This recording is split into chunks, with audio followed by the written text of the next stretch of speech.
So one of the magical and haunting things about working with photographs is that, obviously a photograph's a frozen instant in time, and particularly with historical photographs, with photographs taken decades ago, where the people, the subjects in the photos might have passed on, might have passed away.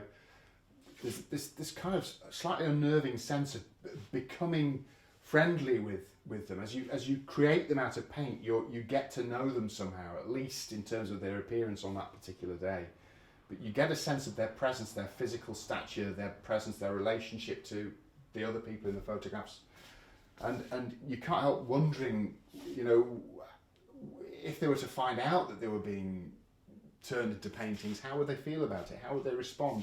What would their perspective be on the things they were doing then, if they were still here today?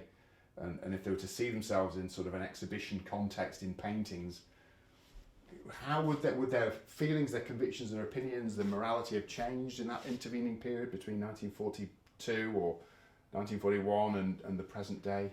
How would these people behave today in sort of situations we find ourselves in? Where wars are still going on, where all kinds of international conflicts are happening around us, and where our government is sending us into situations of conflict or committing the country to certain struggles in certain parts of the world. How would these people respond to that? Would they still lend their professional services? Would they still be involved? Would they still sanction those kind of activities?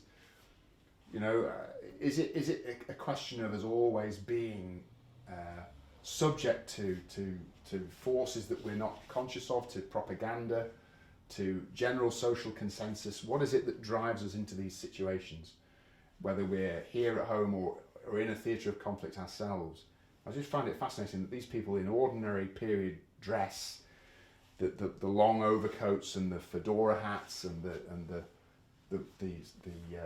fur stoles and all the kind of accoutrements of the time can just be drifting through a theatre of conflict that was so extreme and so bloody and so relentless as Poland, the west of Poland during the war, and still find something to smile about. It just seems incredible that they could still be looking forward to their jobs and hoping to do them well and completely consumed in the kind of the propaganda and the kind of the sort of strange vindictive racial theories of the Nazi period.